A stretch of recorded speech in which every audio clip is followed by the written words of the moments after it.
Welcome to Concerned Citizens Presents. Concerned Citizens of Laguna Woods is an organization dedicated to peace, economic and social justice, good government, and a clean environment. Every month, we invite an expert to enlighten us on a topic related to our mission. Because Village TV videotapes these presentations, we can share that expertise with a larger audience. We hope you enjoy today's broadcast.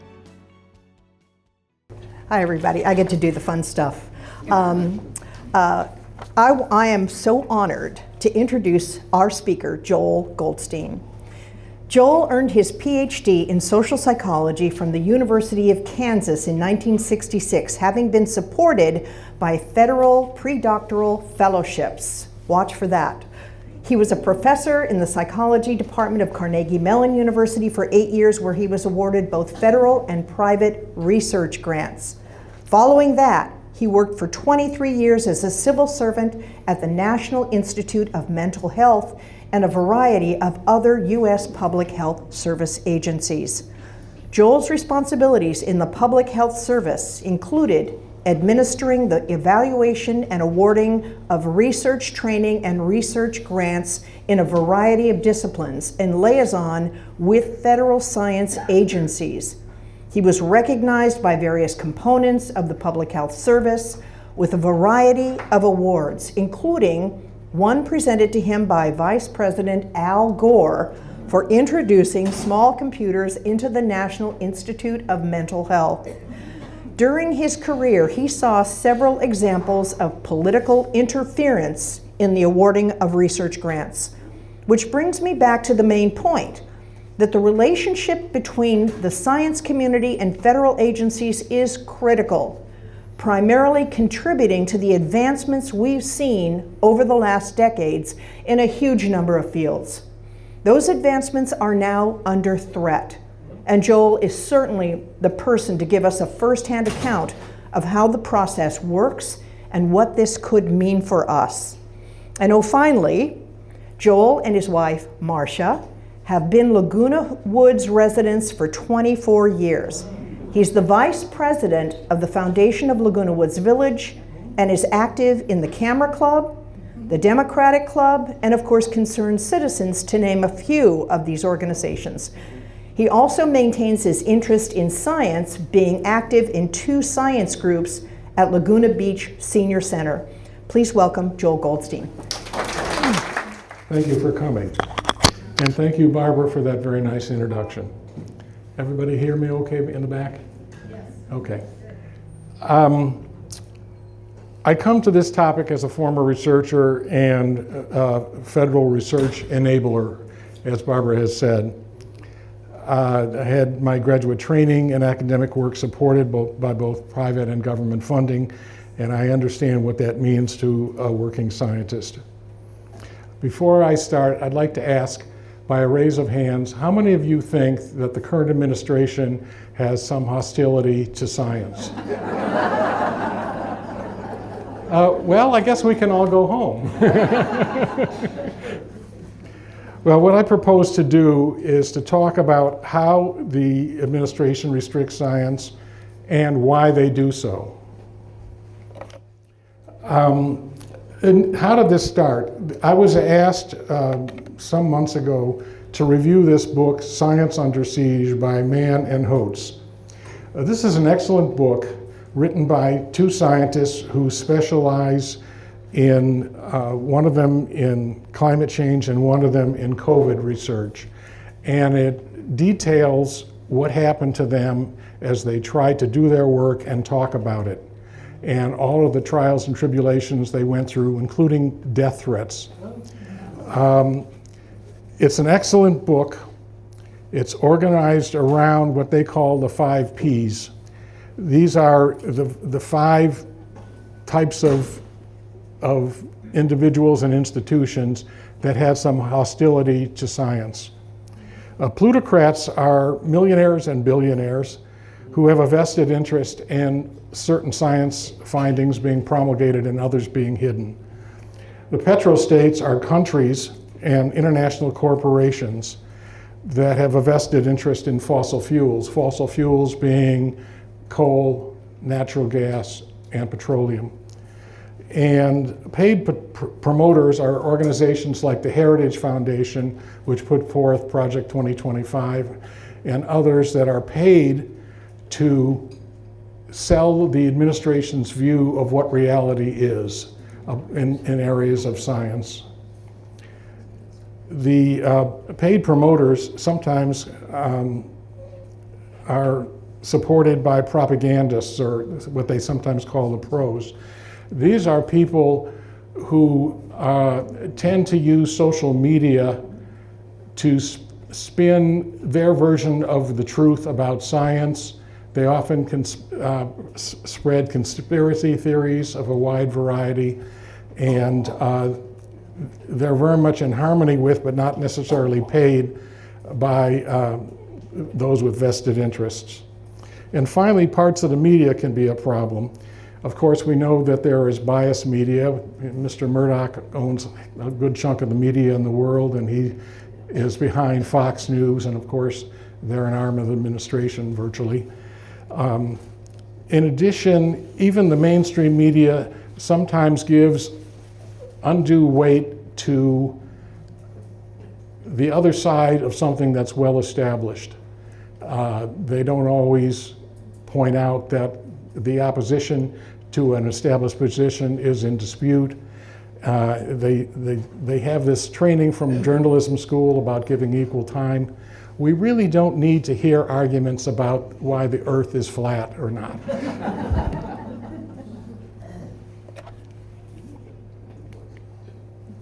This is a bubble chart produced by Wired magazine of social media influencers.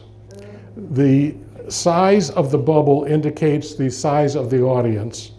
Red are conservative media, and blue are liberal. You can see the conservatives outnumber. Musk is such a prominent figure because he's so powerful, and don't forget he owns X, formerly Twitter, and has therefore total control over what appears on that platform, which is the most popular social media platform. Well, you can see they have a tremendous amount of influence. This is a quote from the book, Science Under Siege, and in it, the authors point out why science and scientists are threatening to the administration. Basically, it's because if you do surveys of various occupational groups and what esteem they're held in by the public, science and scientists come out very, very well. They're near the top. And that's a threat to people who have views that are in opposition to what the scientists are saying. They are voices that the administration doesn't want to be heard. This is Joe Siri's review of the book, and it's one reason why I'm not going to do the same thing that Joe did. In February of this year, Joe reviewed Science Under Siege in the Concerned Citizens newsletter. It's an excellent newsletter edited by Judy Northrup, and it's available on the Concerned Citizens website, and I encourage you to read it if you want any more detail about the book. One of the points they make is how public understanding of science is pretty low, and why what's put out in the media and social media is so important. Joe did a tremendous job in reviewing that book. This is a graph on attacks by different administrations on science. The first one is the Bush administration. For 8 years, there were 96 attacks. Going 5 administrations later to Trump 1, Trump 2, this is through just 6 months, January through June of 2025, 402 attacks.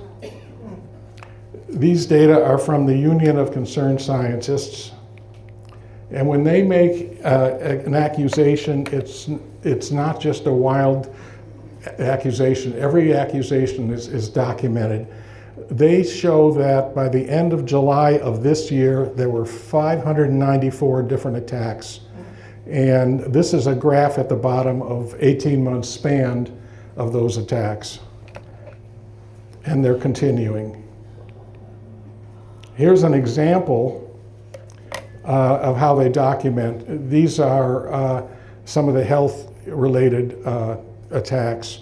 These are from the fall of 2025 in the Centers for Disease Control and the Food and Drug Administration and the Department of Agriculture.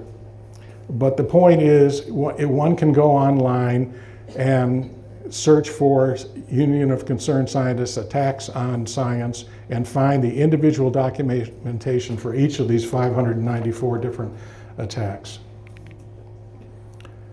Why do it? If the public is holding science in such high regard, why do authorities attack it? The answer to me is that it's threatening to those that have contrary positions. And we're going to get into that. I'd like to point out before we get into what's currently going on that this is not a new phenomenon. Throughout history, the authorities in power have had problems with science. Copernicus and Galileo got in big trouble with the church for maintaining that the earth wasn't the center of the universe and the sun didn't go around the earth. In fact, the earth went around the sun. This went against completely the religious dogma of the time. We all recognize, I think, that Darwin was challenged when he talked about his theory of evolution. It seemed preposterous and completely a heathen belief. Semmelweis is a Hungarian doctor from the early 19th century who discovered that when physicians went from doing an autopsy or examining a diseased patient and then examined another one, that there was a high mortality rate, and that when midwives went from one patient to the other, they washed their hands in between and they had a much lower mortality rate. And he came up with this notion that was this invisible thing, later to be called germs, but not known at the time, that was transmitting disease from one person to another, and tried to get physicians to wash their hands between clients. The tobacco industry, a special place in my heart for the tobacco industry. They manufacture false data, they did historically, about the dangers of addiction. You may recall, this was some years ago, all 7 of the CEOs of the main tobacco companies testified under oath before Congress, one by one, that tobacco was not addictive. At the very time they were saying that, their firms were sponsoring research on how to make tobacco more addictive. Climate science, I think you all know that the administration claims that that global warming is a hoax, that climate changes are just weather, that there's no human impact on what we see happening in the climate, and of course that's not true.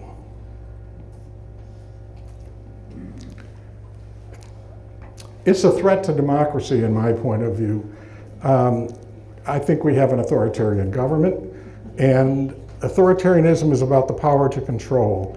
When you have expertise that's at variant with what you're trying to sell to the public, it constrains your power. And that is not healthy for democracy. This recognition about attacks of science is not just seen from the United States. We're a world leader in science, we used to be anyway. And Professor, let's see, her name is supposed to be here.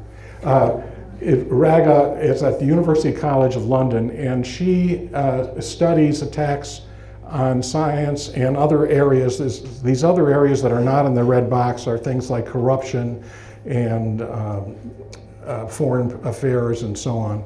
But she's independently documented, as of 2025, 544 different attacks on science by the Trump administration. The Trump administration takes a number of different kinds of actions to constrain science. One of the most important ones is to replace people with scientific expertise with political appointees. Yeah. This is happening throughout the government and across all agencies. The process that's used is called peer review. I used to run several peer review committees where you take experts that are going to review grant applications for money, and they evaluate the applications and give them a score. And they've replaced those people or overseen them with political appointees. They also have left a lot of key positions vacant. 15 of the 27 NIH Institute centers are now vacant, and they have misrepresented what we do know, especially in the area of climate. Weakening standards is another a trick. This is, to me, like instead of changing the reality, you just change the gauge. And that ain't healthy. They have removed or altered scientific content on federal websites, and therefore restricting the accessibility of information to the public. They censor communication by scientists by requiring them to get pre-approval for either speaking or publishing. And when I say hostile environment for staff, they stop projects in midstream, they cut the budget drastically, they fire people. It's not a good way to do science. On the left, you have a New York Times article that was reprinted in the Orange County Register. And it's about the Forest Service had 77 research sites in the West, in the national forests, studying the health of the forest, important information, especially for studying wildfire potential. They cut 57 out of the 77 of these. The leadership for this research was in Washington, D.C. They decided to move it to Salt Lake City. So many of the staff didn't want to move that they just quit. So they kind of crippled that whole activity. On the right, this is very recent, they eliminated about 1,000 monitors in the Atlantic and Pacific Ocean that measure water temperature, salinity, sea levels, and currents. This is important information for studying climate change and weather, even for fishing. They upset so many people, including people in Congress, when they did this, that they actually backtracked on it and have started to put those monitors back. So it pays to protest. This is one victory. But I couldn't believe it. Every single one of the monitors was to be removed at a tiny cost saving. There is a site called data.gov where many large data sets from the government are supposed to be posted. This can be things like census data, employment data, energy data, health data, anything that the government deals with. And they simply eliminated 3,400 of those databases. This is funded by the taxpayer and authorized by Congress, and they just took the data away. Well, you can't do research if you don't have the data. This is a chart from Wikipedia, and it's examples from many agencies of how their scientific data has been eliminated because it's at odds with administration policy. It's from January 2025, where they estimated that over 3,000 data sets had been removed at that time. Some of the examples in the Centers for Disease Control, data about HIV, hepatitis, sexually transmitted infections, tuberculosis, and social determinants of health were eliminated. In the State Department, the Global AIDS Program data. In the Justice Department, the criminal charge records associated with the arrests of the January 6th Capitol attackers was eliminated. In the Department of Labor, the Bureau of Labor Statistics, Some of the unemployment data was eliminated. In this chart, if going across the top, you have the Environmental Protection Agency, the National Oceanographic and Atmospheric Administration, the Department of Energy, the Department of the Interior, and the Federal Emergency Management Administration. The rows are either freezing or I'm going down the rows, freezing or canceling whole programs. This particularly came home to me in NOAA. We have a good friend who works for NOAA. He flies in these planes that fly into hurricanes to study them and to track what their potential is and so on. His program was cut. I couldn't believe it. Like we never have hurricanes. They delete public website data or information, as I pointed out. They put political appointees with a conflict of interest in key agency roles, and they roll back funding of programs. You notice that there's an empty square under Department of Interior where their budget wasn't cut. The reason is they took the money that was supposed to be used for national parks and monuments, and some of it, Mr. Trump used it to gild the statues in Washington, D.C., and to refurbish the reflecting pond. We know how well that worked out.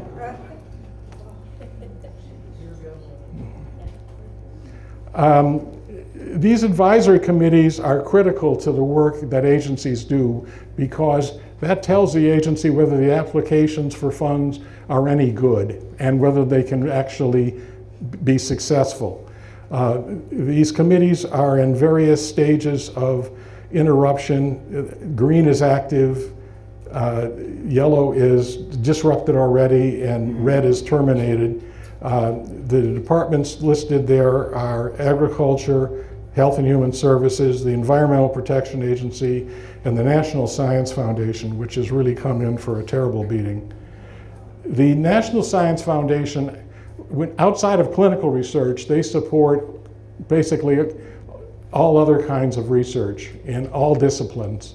And it's world famous for being one of the leading science agencies in the world. And they have taken the National Science Board of experts that oversee what NSF does and fired them all and replaced them all with political appointees. And their only charge is to be loyal to what the administration wants. This is not a way to do science. My old agency, NIH, had grants going, if you look from 2016 to 2025, the last bar there, you see that from the year before, there was a 50% cut in grants in June of 2025. I mentioned before, some of this came about through the DOGE program, the Department of Government Efficiency, where I like to say they did with a chainsaw what you need to do with a scalpel. Programs need to be examined and reoriented from time to time, but you don't do it by simply going there and lopping off huge sections of it without paying any attention to what those sections do or how important they are or the effect of the people there. There is no director at the present time at various NIH institutes, including allergy, neurology, heart, mental health, child health and human development, arthritis, etc. There's 15 of those agencies that have no director. This morning, I came across this. This is from today, that there is a report about how bad funding for research grants is at NIH. Even after a grant manages to squeak through and win scientific approval, which is a very rigorous, difficult process, there's an oversight board that decides whether it will actually get the money that it's supposed to get. These are all political appointees on this board. This is from today, this morning. This condition at NIH is so bad that some of the brave staff issued what's called the Bethesda Declaration. They signed a letter describing in detail the effects of what the administration is doing on scientific research at NIH. Very brave, because you're liable to get fired when you do this. And many of them signed their names, some of them, others were anonymous. These are death terms that if you put them in a grant application, it's likely your application is not going to see the light of day. And these are only a few. I had a much longer list, but these are some of the things that the administration doesn't want to have any research on, or certainly not any research that's at odds with administration views of what reality is. Science can't work when it's got a political governing in this way. Now, many of you will know that a long time ago, the government instituted civil service protection for government employees. What does that mean? It means that they can't be fired for political reasons. This is because there was a big problem, well, I guess about 100 years ago, when civil servants were being fired for political reasons. And it was recognized by the Congress that they can't do their job if they can't work free from political interference. And in June of this year, the White House reclassified federal scientists as no longer civil servants, but at-will hires. This means they can be fired without cause, just at the whim of any supervisor. They're also trying to sell something called Schedule F. This came out in Project 2025 by the Heritage Foundation. This is an order that strips of job protection from not just the top 7,000. The top 7,000 federal employees out of the 2 million federal employees that there are is supposed to change when the administration changes. They're the agency heads and the leads of the various divisions and so on. There are 7,000 of those political jobs that change from legally and properly from administration to administration. They've changed that to 50,000. Well, when you go down that far, you're getting at the people who are really doing the actual work, and you have polluted that work with a political agenda. STEM is science, technology, engineering, and mathematics. 10,000 STEM PhDs have been decided to bail out of the government since Trump took office because conditions to work are so bad. This is data from across 14 different agencies. This is crippling government research, and the expertise is going either to the private sector or overseas. People are going to Canada, they're going to Europe, they're even going to China and Asia because working conditions are so intolerable under this administration. It's particularly hard on people in training. 75% of working researchers, when they were surveyed, said they were considering leaving the country. In the career path, postdocs, these are people who have their PhDs but don't have their first permanent position yet. 75% of those, 80% of those are considering leaving the country, and 75% of graduate students in PhD programs said they're considering moving to other countries. Our future is threatened. People planning to start in scientific careers are facing a sort of new dark ages in science. Training support is cut as well as research support. This is a whole issue of Scientific American for the July-August issue, which has essays in it by young scientists talking about what they're facing. This issue is available in the Village Library. It's the current issue, and it shows what's going on. Our pipeline is weakened. We already are in a bad way for future careers because somewhere between 10 and 25% of the high schools in the United States don't even offer the 4 basic science classes you need to major in science in college.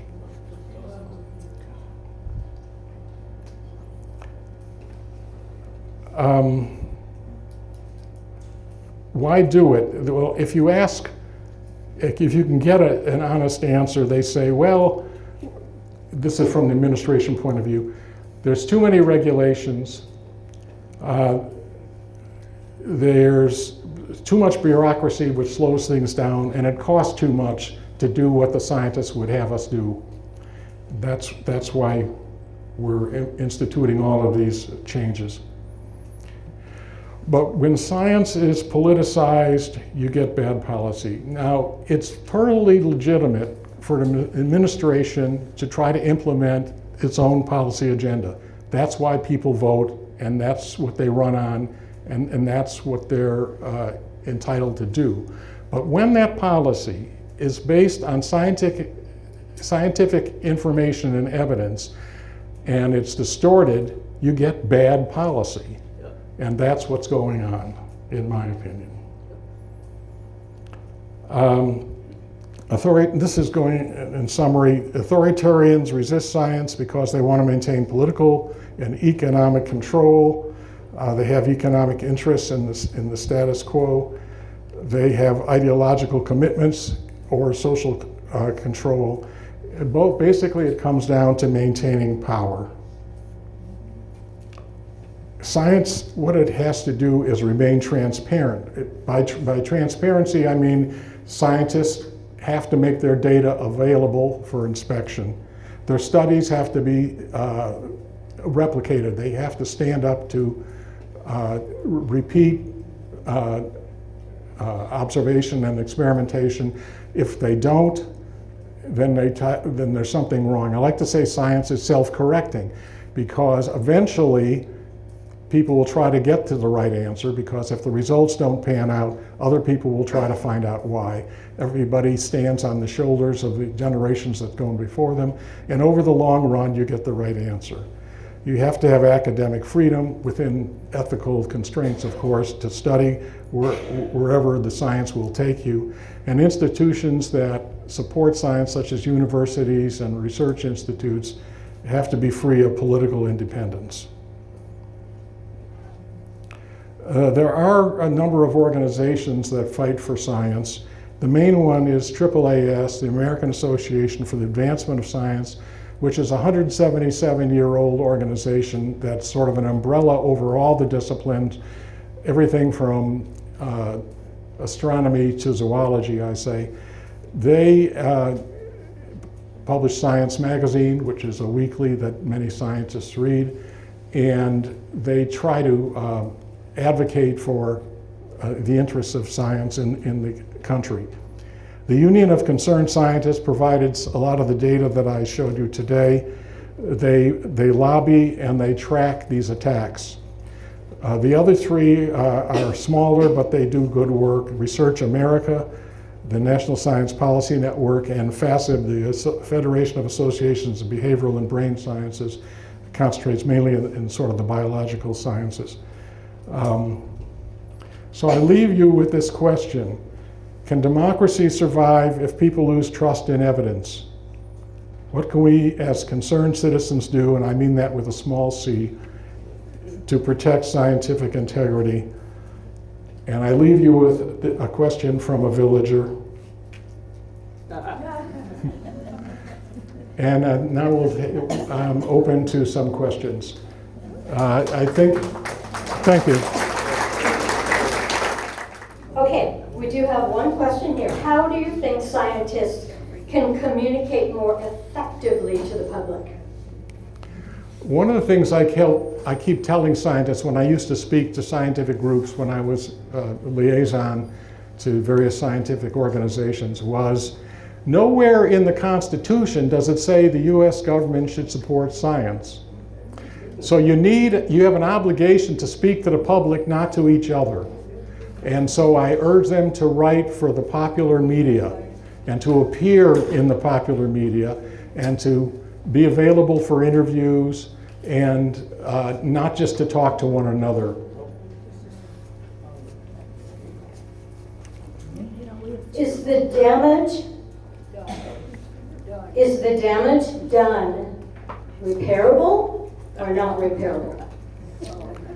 Well, The Dark Ages did go away eventually, but I think it's going to take a long time because you look at the career interruption. You've got thousands and thousands of aspiring scientists who are giving up on this country and either changing careers or leaving the country altogether.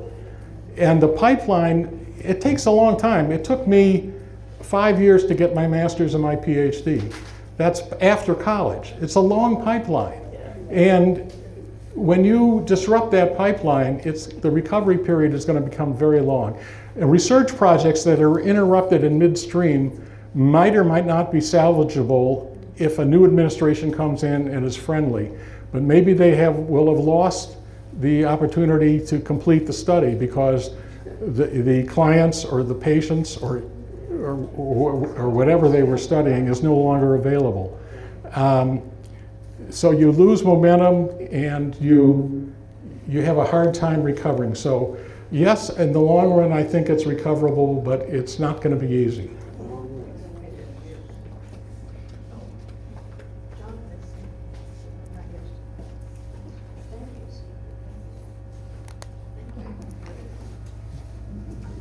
Okay. Joel, what do you think about the... You move further. Mickey, move further away. What do you think about the attack on Dr. Fauci? You know what? It's because the microphones are so close. I know Dr. Fauci. I respect him. He is the world's leading authority on infectious diseases. In my opinion, he's been smeared. The whole story hasn't come out. There was an excellent article in the Los Angeles Times by Michael Hiltzik about Dr. Fauci and what was done to him, and what it gets into detail about what happened with the coronavirus and so on. But yeah, he's guilty of some vanity and ego inflation. You know, if I suddenly became very popular worldwide overnight, I suppose the same thing, of course, would happen to me and maybe any of us. But as a scientist, he is very solid, and I believe it's a tragedy because it really says to other people that are trying to speak truth to power, this is very, very hazardous and you're going to be attacked. Okay, devil's advocate here. Wealthy universities with huge endowments, should they be paying more for their own research, not relying on federal grants? There isn't enough money in research in the universities to support all the research because there's so much of it. And there are a few very rich universities, and most of them are not rich. In addition, the government has an interest in some fields that would not be studied if the government didn't do it because it's not sexy or appealing to other scientists. So the government has a vested interest in finding out certain things that in arcane areas that matter a great deal for some policy issue that wouldn't be supported if the government didn't put money behind it. Okay, we got a couple of questions that are pretty similar. People want to know if we're keeping track of what Trump has undone so that it can be connected. That's what that Union of Concerned Scientists data is about, the 594 attacks. They're trying to, and the woman in England, that professor at the University College London, and other people are trying to do that. And within individual disciplines, there's some attempt to do that. But it's very hard because the slashing has been so capricious and widespread that it's difficult. I would like to show you a slide that I wasn't going to include in the talk of what the public can do. This is from something called Science Rising, and they suggest these various kinds of activities that ordinary citizens can do to resist what's going on. It's not hopeless. Like in the case of the ocean monitors, that policy was reversed very quickly when the administration realized, even Republicans in Congress said, wait a minute, we need this data. It's important commercially, it's important for a wide variety of reasons, and you should put it back, and so they finally did. Some of the attacks have been mitigated somewhat if there's enough of an outcry. Sometimes it takes a long, convoluted court case, and you know how expensive that is. And sometimes nothing is done. Oh, one of the things I didn't point out is the National Science Foundation is an example of an independent agency.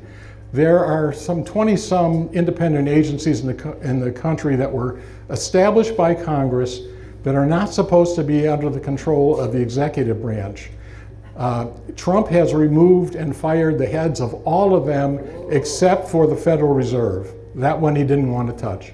But the other 25 or so, he has fired the heads of. Now there are court cases saying you don't have the authority to do that. These are independent agencies created by Congress. You have no right to do that. But he did it, and the NSF is just one example of such an agency. There are other agencies that do scientific research that are included among those 25 independent agencies. Okay, 2 questions here about the COVID vaccine. Do you think the COVID vaccine is a vaccine? And do you think Yes. the COVID vaccine was safe or effective? I'm not a COVID expert, but I know that the data show that the COVID vaccine saved millions of lives. One of the problems is it's an mRNA vaccine, and the administration, for some reason, has decided that mRNA vaccines are not good, even though they've been used widely all over the world for many, many years upon millions and millions of people.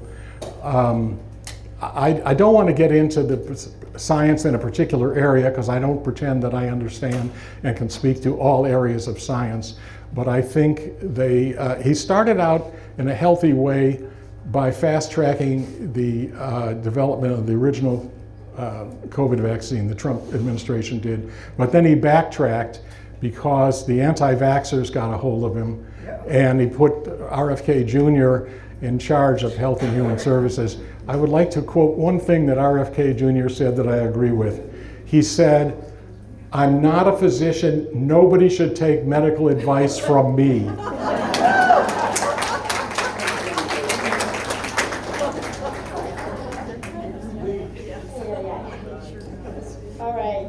ICE is cracking down on holders of H-1B visa holders.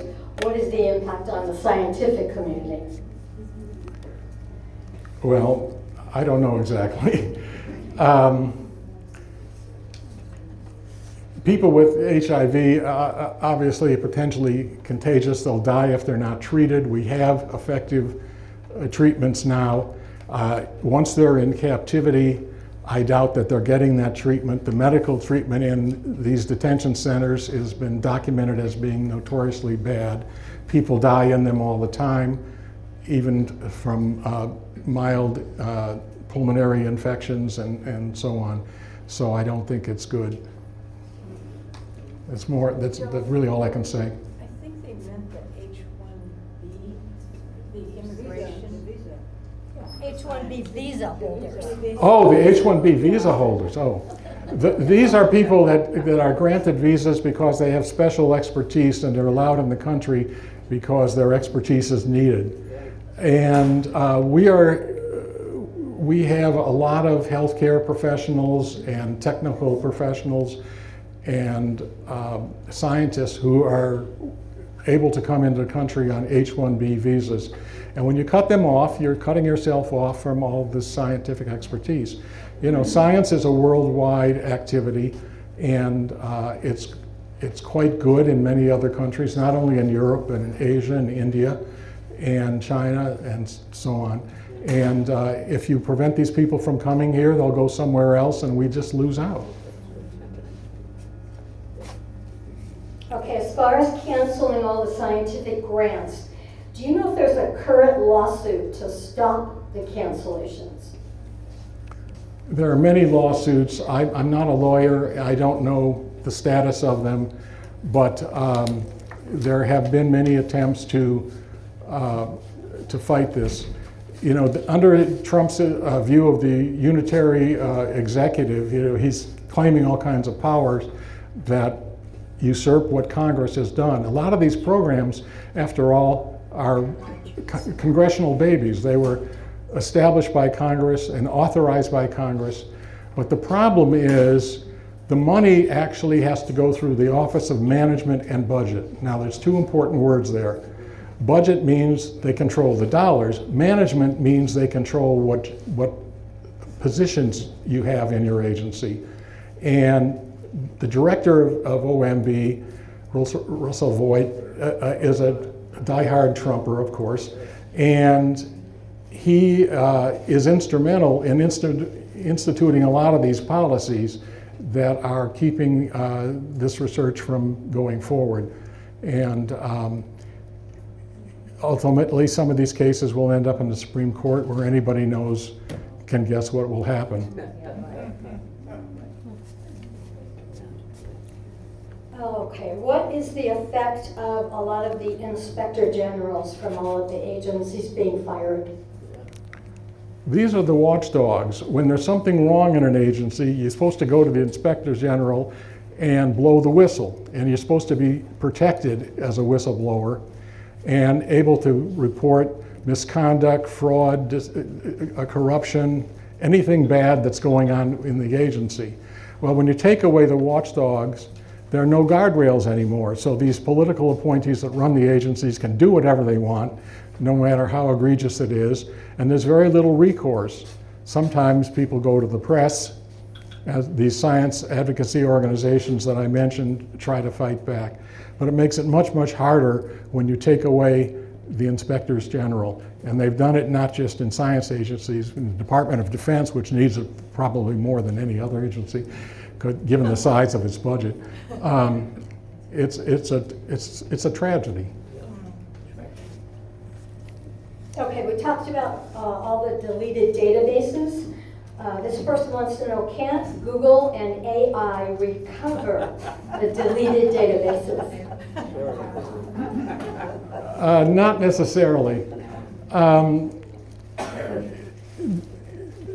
Some organizations have tried to recreate some of the data, but some of the data sets are massive. You're talking about census data.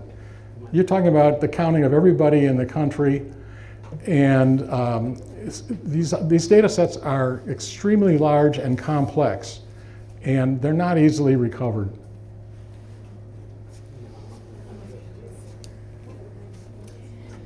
Do you think Christian nationalism plays a part in the siege on science? I guess so, because it doesn't seem like it's very friendly to science. You have, and there are many prominent scientists, including a former director of NIH, who are very religious, but they kept a sharp separation between their religious beliefs and their scientific beliefs. But the Christian nationalists believe that their views should color everything that goes on, that they have the only answer to what the truth is, and that everything else is forbidden and unacceptable.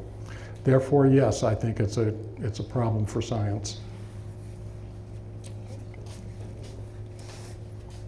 What country can I go to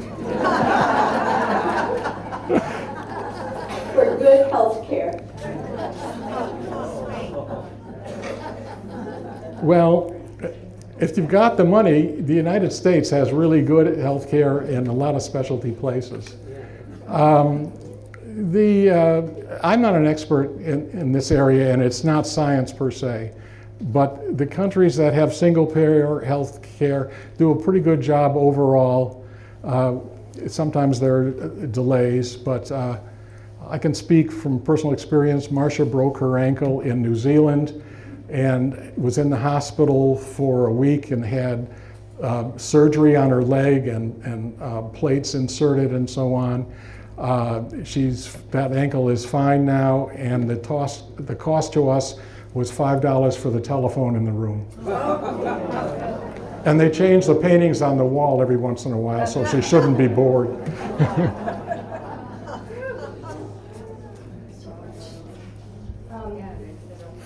Okay, somebody did mention that Chemerinsky's something or other class action lawsuits are pending to restore some of those scientific rights. Okay, let's see. Oh, okay, so this is the last question, and it has to do with healthcare. But I did check on ChatGPT. So, ready? All right. There is no consensus on who has the best healthcare. However, the leading global health indexes are in the following countries: Taiwan, South Korea, Switzerland, Iceland, and Japan. Any other questions? Thank you all very much. All right, thank you, Joel.